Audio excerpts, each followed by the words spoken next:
Hey guys, it's Matt. Jeremy. We're with BleepinJeep, and today we're talking about grinders. Grinders.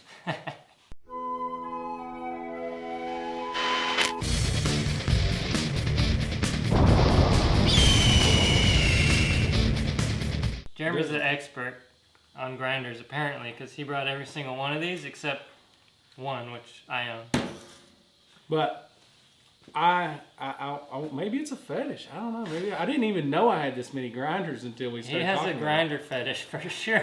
Apparently I do. I got it going on. There's no doubt when it comes to grinders. I didn't even know I had this many grinders. So we kind of got them stacked up here, like cheapest piece of crappiest all the way to the biggest, if you want to call it that. Where was that? Harbor Freight? Harbor Freight. Drill Master. This is the one I personally use every day. I like it. The Ryobi, Makita, and then all these are DeWalt's battery. Two different styles of barrels, and then the giant behemoth mama. Yeah. So for me, I am a must keep the handle on, guard on until you don't need it on kind of guy. I literally, I've hit myself, and we might zoom in here, but I've hit myself square in the face before with a grinder. So, and it was because, that's why I'm so ugly. All because of one of these guys broke. Now I was overhead grinding on a lift. I had the automotive vehicle above me. On a lift, I was cutting off a bracket. This cracked. You know, it doesn't take anything for these guys to break when you drop a grinder. You can just drop a grinder and they'll crack and you not know it, and then you start trying to work it and it can fly apart. And I saw on video, or I say a video, it was just a picture, I guess, wherever it was, and guy's safety glasses, the shard went through his safety glasses but stopped before his eye. So he was extremely lucky. But when this thing popped and broke, the grinder punched me straight in the face like this, and I got, like, I don't even know, like 12 stitches inside my mouth. My teeth are scarred up and they're kind of rough, and it took all the skin off the side of my nose, and I have a scar in my mustache. It hit me right here across my face like I hadn't pulled my lip open. Almost cut me all the way through. So I'm a huge fan of having all the safety equipment. I had goggles on, guys, and ever since then I own 2 of these helmets, and I rock these helmets as much as I can. But we're all human, and sometimes the helmet's there and the glasses are here and whatever. But, you know, the helmets are a must. This is coming from a guy who uses the grinders half the time without eye protection. No, it's just because your glass situation. You should see his glasses situation. He's got like 12 different pair of like Bumbo glasses. It's just stupid. He didn't have any decent ones right here. They're all scratched up. It's like, look at this one. Look how beat up it is. He's cheap. He's cheapskate. But I'm a fan of having the handle and the guard until you don't need it, because you're in control and you're good, and that's my personal opinion. Now, when we talk about guards, to me, I like a guard that can easily be moved, and this is part of the reason, and this is why a lot of these grinders are here. This guard right here has a latch on it, and you spin it any way you want. Latch it back down. It's got an adjustment screw on this side so you can tighten it down or whatever. So if I'm here or want to pivot it around to here or whatever, it's just that easy, you know. Keeps my fingers safe, whatever, because if you've used a grinder much and you're without one, you've bumped your knuckle at some point, or gloves or whatever. So, what? I was going to get my gloves. Oh, get your gloves, baby girl. So, and some of you have already figured out this. No bumping your knuckle with this. No bumping your knuckle. So this one right here, I've never even used this one. I literally just took the plastic off of it. There's one main reason I don't like it. There's no immediate access to changing the guard. You have to take a screwdriver, loosen this screw, and pivot it. That sucks. Hate that. If you have a grinder that has that, you're probably going to take this dude off and throw it away, because it ain't going to take you 5 minutes before you're over that, you know. So, and then that's where the safety comes in. Second thing is the handle. Makita and Bosch both. Bosch is even a little worse than this. The handle goes up. Well, when you're using it, yeah, it's okay if you're just grinding, but if you're cutting or something, your hand's up, it's awkward, it's weird. You can't cut like this and be comfortable. It's really, really weird. I don't know why it is, why it's up like that, but when they're kicked up just a little, it just makes it so much more uncomfortable to me. And so therefore I immediately start taking this off, and this cheap guard that's on here where it's not adjustable easy. So they end up coming right off, and they end up like Matt's right here, and that's fine. But I want a grinder that I'm going to use, that I'm going to put my handles on and my guards on. And these two are missing the guards, but I know right where they're at. And these two right here both had diamond blades on them right before I brought them here, and I put rocks and flap wheels back on them. Because when you're using a diamond stone for cutting tile or concrete or something, these stones right here, or the diamond ones, you don't run them with the guards. They're very similar to these right here because they don't sling sparks.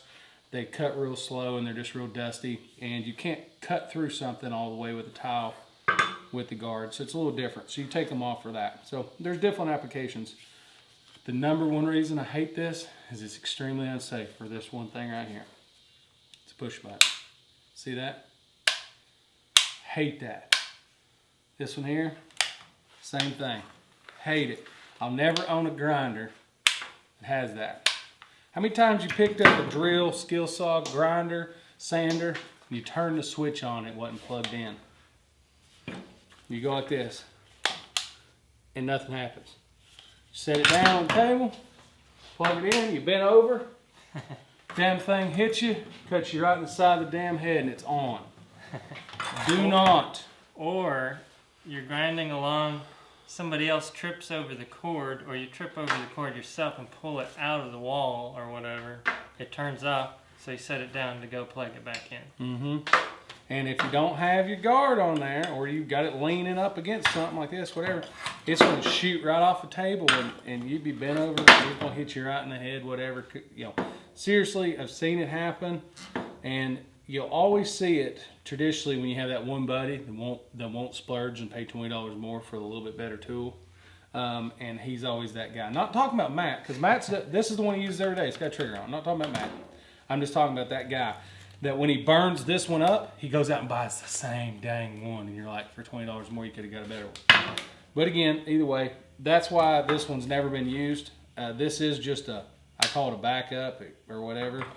It just sits around in case for one day I'm just like, oh, I need a grinder, and that's it. That's my biggest pet peeves with grinders. It's making sure that the guard's movable easily, doesn't have a push button switch, and the handle is obviously, you know, in a T shape like this right here, compared to that. You know, if you see how it angles up, that in a Bosch is even worse than that, but just drives me up the wall because it gets in the way a lot more. Anytime something's not convenient, you're going to end up taking it off, and safety is important in my book. That's just my opinion there. That also gets in the way if you want to put these in a vise and just use it in the vise. These clamp easily in the vise because they're square on either side, whereas this one is more of a triangle, and it doesn't clamp very easily. Now, grinder tech, battery-wise, battery ones are cool, but they don't spin near the RPMs. They spin, I don't even know how many RPMs it spins. I love this little thing. I use it a lot for a lot of different things that are real handy, but it does not one you're going to buy for your shop use. So don't go out and buy a battery operated one for shop use, in my opinion. Have you ever ran a battery operated one? No, I would assume you'd like cut heads and nails off or something. Yeah, you know, stuff that's simple. I mean, it will cut metal. I cut a 5/16 piece of plate one time with it when we were four-wheeling because I had it there. But it took me like 3 batteries to make like an 8-inch cut or something. So, you know, it eats up batteries, and if you're going to try to use it in like cutting real stuff, like you said, nails, maybe you're cutting a piece of rebar or something like that, this is great. I love having this thing around. I really, truly love it. I use it in like, call it sanding. I'll take these flat discs right here and sand down wood or sculpt.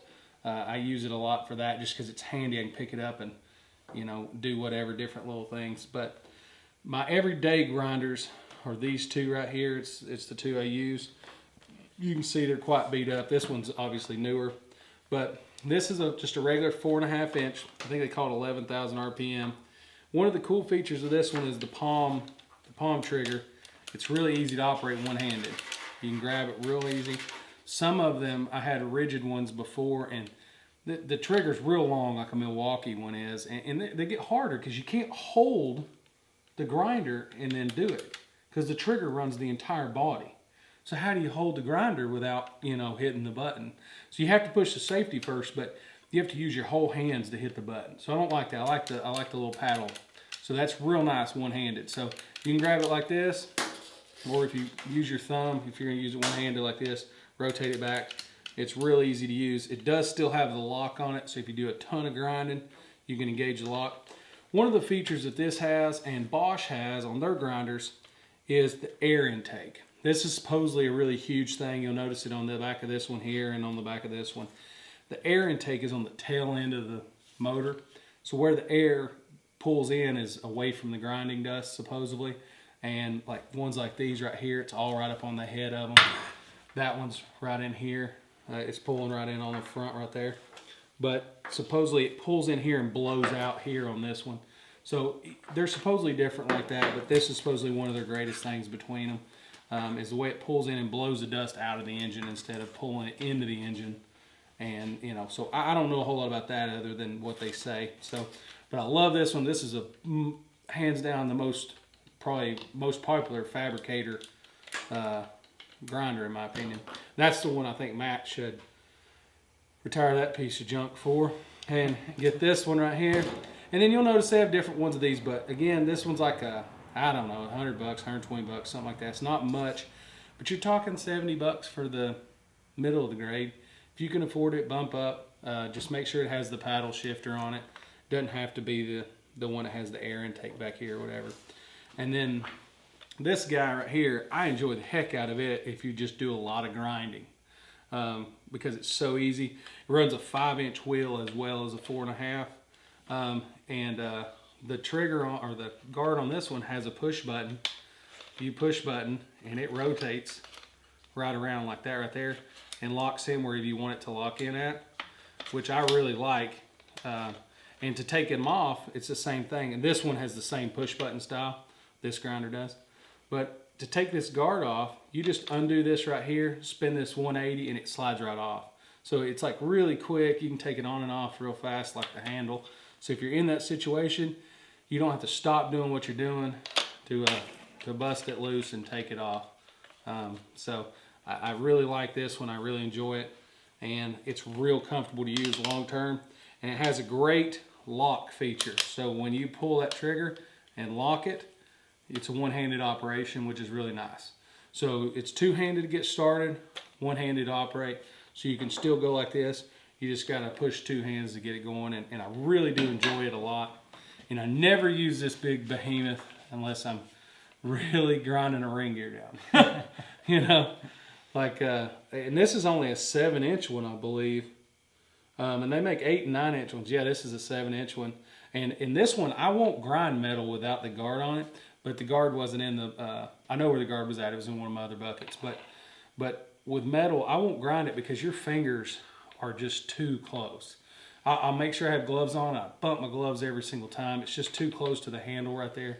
It's different than these where your fingers aren't even close. Like you see where your handle is here. You can't even see my knuckles on that one. So you see the difference? So I won't grind metal with this one. But I will cut concrete and stuff like that with it. But again, so I'm a huge fan of guards, and like I said, I got hit in the face, so I want my handle until I don't want my handle, and I want to be able to just take it off and use it however I want. So one of the pros and cons that somebody was asking me about the other day, if I liked my Ryobi on a comment, and Jeremy said immediately junk, but the pro of this is what, $34? You can buy about 5 of these. That's only $34 compared to one of these. So even if this goes out 3 or 4 times, it's still cheaper than this one. Which, I mean, maybe, I don't know. This also has the swivel feature, which I never used, by the way. So that I've used this same one for probably 5 years, and I've never even turned it like that until today. Yeah, definitely. There's no reason for that. the Ryobi, and that's an okay deal. That one's actually got a variable speed trigger on it, if I remember correctly, doesn't it? No, it doesn't. Do any of these have variable speeds? No, but you're sure that one doesn't? Pretty positive. I thought it did. You Was it can the just- Kawasaki you ones can that just you had? kinda- No, it wasn't even 5 years ago because I burnt up your last grinders, and that was those Kawasaki junk things. I don't you think had. it did either. I just One of them had a variable speed. It could have been that one. But either way, what he's talking about here, I was building a air manifold in here one day and literally roasted the last grinder he had. So, you know, no, yeah, that one's not. But that one must have been. But again, I'm not a fan of a variable speed trigger if you ever see one that has one, because that's just destined for failure, in my opinion, in this kind of world. You just want it on or off. because it's not using the motor to its full power. Is that why? I just think that there's different levels in that. Now, a drill is really nice, and drill switches don't go bad. You know what I mean? So it could just be my personal opinion, but I just feel like that is, you know, you need it spinning fast. If it's going to have more kickback and stuff like that at a lower RPM, it's kind of like using a chainsaw at a real low RPM. You know, like that thing, it'll grab and yank out of your hand. It's like trying to weed eat or something at not right throttle. You know, I feel like it wouldn't have enough speed to get through what you need it to do. I feel like it's more dangerous. Another thing you need to consider is the girth of your grinder. Can you fit your hand around it? Because a lot of time you're going to need to use this one-handed. If you've got small hands, you need to make sure you get a small barrel grinder. Yeah, that's what he just said. Right when you said that, my last ones were rigid, and this was so many years ago. I don't even remember. Like, I mean, this grinder here is, I don't even know how old now. It's an old grinder, but I could not grind. It was the limit of, if I put a glove on, I couldn't hold it without squeezing it so hard that my hand was exhausted after just a few minutes of holding the barrel like you're talking about. So I always ground without gloves on, because it was just enough that I couldn't do that. You know what I mean? And it sucked. And now these are, you know, which DeWalt makes a good one. You know, both of these you can see are really small.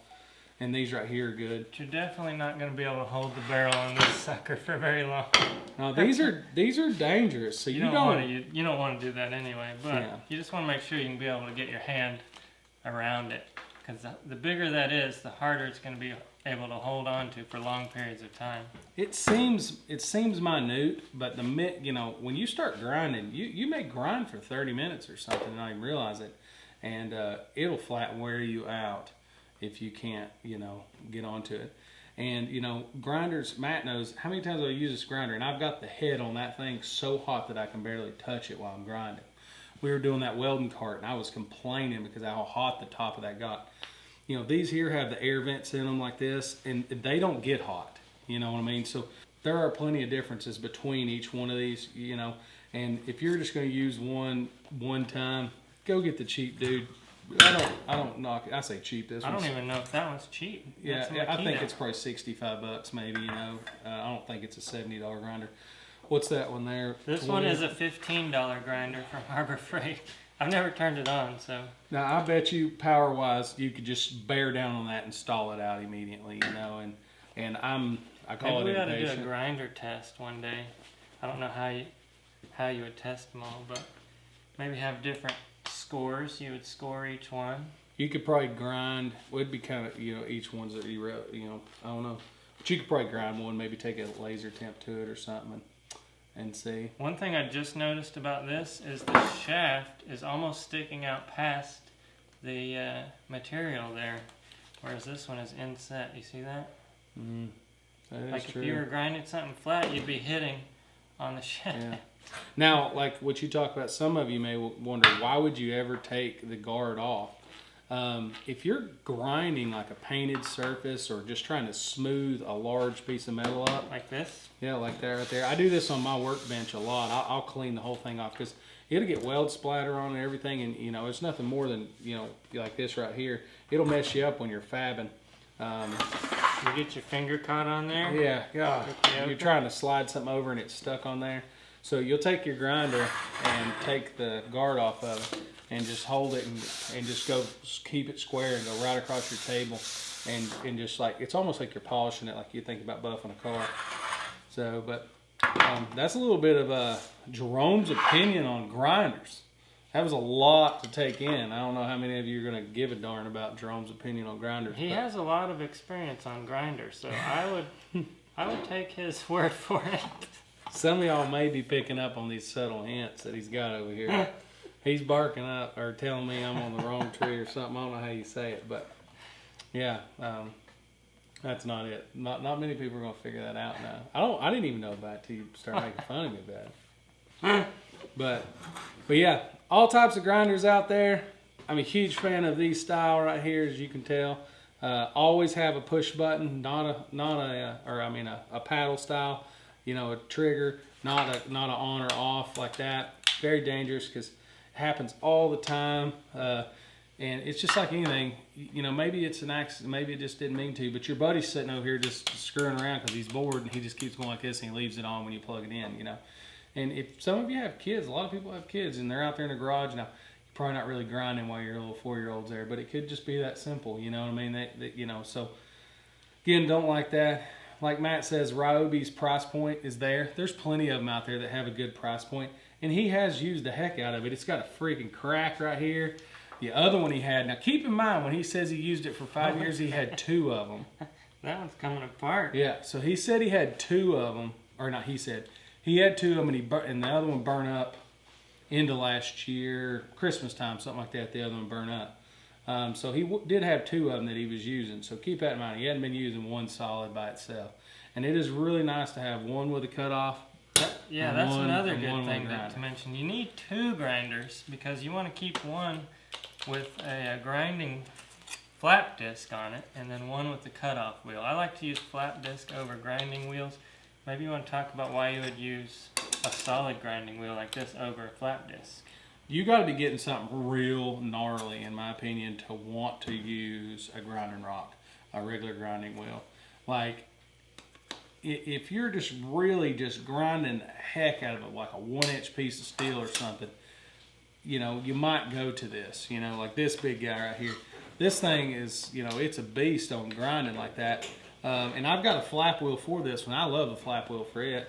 It lasts forever because it's so big, but I just don't use it because the whole thing weighs a ton, so I just don't use it much. But this guy right here, one of the #1 things that we use it for is grinding out your crappy weld.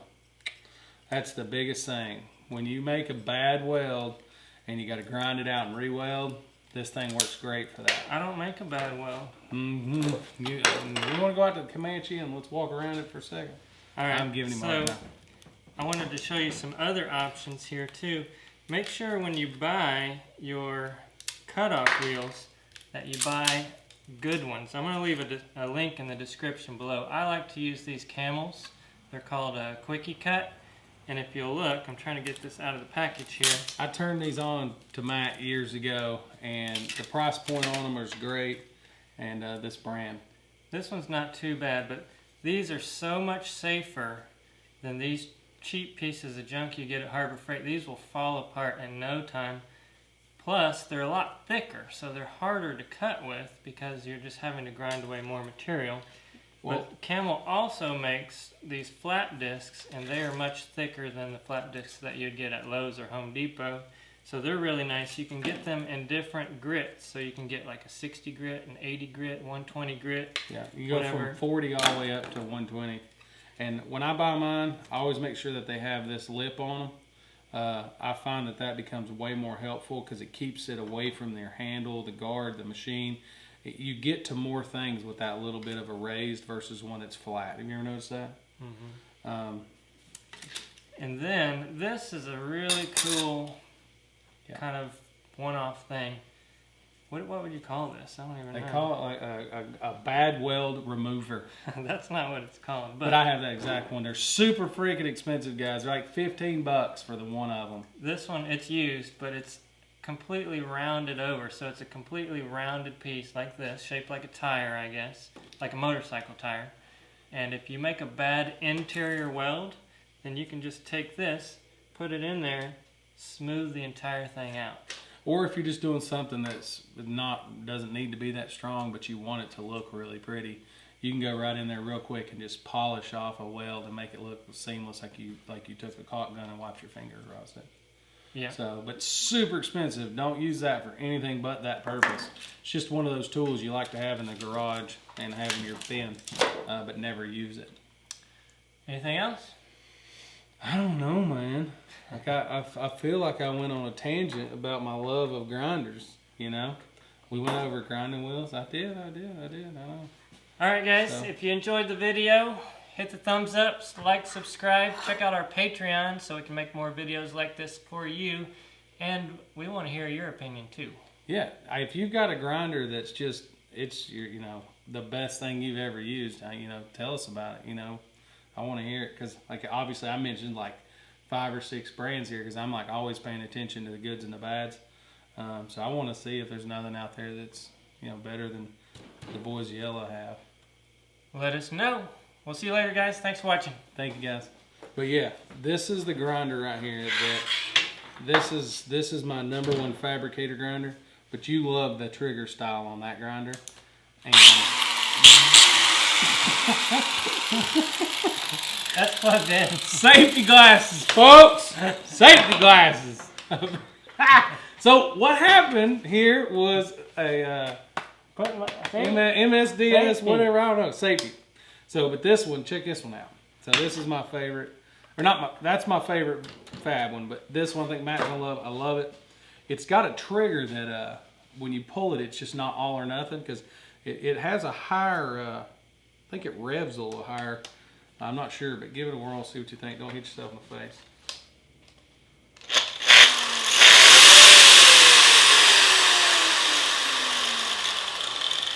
That's got a slow startup, so Yeah. when you pull the trigger, it doesn't just Snap. It's not all or nothing. It slowly starts up. But can you not just hold it halfway? Mm-hmm. No, it doesn't have variable speed. It just has a progressive, like when you start it, it's just progressive. Yeah. Which I really like the feature because if you're going to just grind with one hand, you don't have to worry about it like twisting real hard on you. Yeah, let's look at the difference here. So here's one-handed.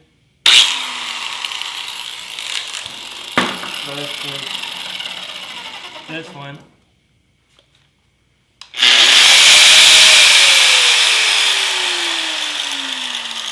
It's got a slow startup. Does this one have the same thing? No, this is like that one, I believe. This one just engages like normal, but you have a better grasp on it because it's not got a trigger on it. We're gonna have some grinders going on. They're all gonna just fly across the table here in a minute. We're gonna mess up somehow. Okay. I don't like the trigger. How do you just got to get used to the trigger. Push down on it. It's just like your little air mac. Push the other way, buddy. Like any of those, they're all the same. It's really hard to get No, it to. ain't hard. You just got to get used to it. It's really hard to get to with your gloves on. No, it's not. Now, yeah, hey, that little air, what is it? The die grinder thing you got? Yeah. You know how it's got that funky trigger? The trigger is that long though. This one is. That is exactly the same. You saw me sit here and grab this thing like 10 This one times. is an 1/8 inch long. You just got to get used to it.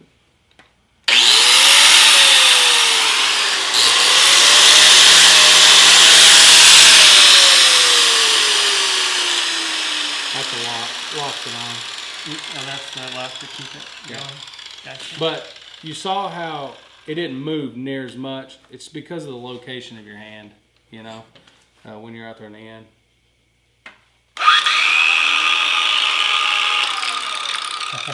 That feels like it's really underpowered. It's not that it's underpowered. It spins a lot less RPM so that it has torque. But again, is that a fully charged battery? Yeah, it's fully charged. But but like I said, it is. I love it for what it is, but it's not a fabricator's tool. Now that we're trying these out, let's just go ahead and try them all. That one's never been plugged in. Watch yourself. It may fly apart here.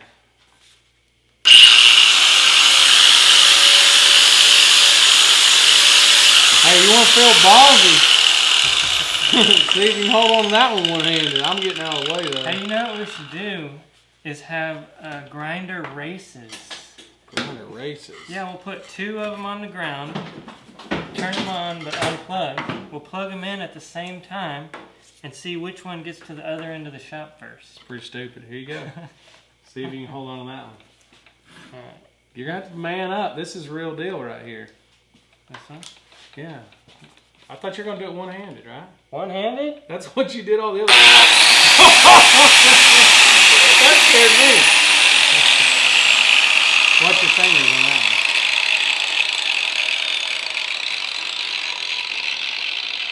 I remember this Big Daddy from The axle. axle. Oh, you know, that reminds me. I've got one. Might be even bigger than that.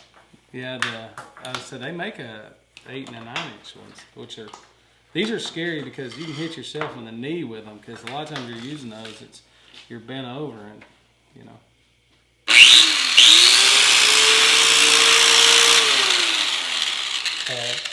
We gotta do the one-handed test. Ready? You can just hear the crapness in that one. You can know. hear the bearings like grinding in that thing while it's running. It's like not happy. Let's see if this makes sense. This one's like old.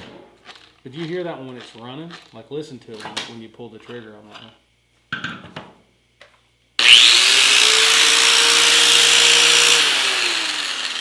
Maybe it's electronic. Maybe it's not bearings. Maybe it's just like the connections internally. Because when you turn the trigger off, we ought to try it out. Like I could kill that one.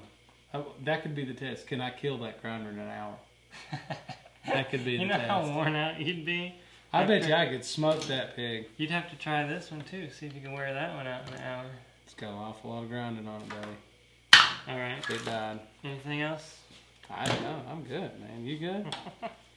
You good? Let's unplug all these. Where's that big one that I have? Who knows? I bet you it's in this. Well, look at this. You don't complain about the trigger on that one. See, look at him. Whining and complaining. Look at him. Just whining and complaining. I forgot about this one. That's a big old scrub brush right there. Do you polish your floors with that thing? You want to see if you can hold on to that one-handed? I bet you I can. I can barely hold it up one-handed. That is way bigger than this one. Look at the head on that thing. Look at the head on that one compared to this one. Yeah, but what's the measurement across this here? I don't know. It probably says on there somewhere, don't it? 9-incher. Mm. You can tell everybody on that grinder form that you have a 9-incher.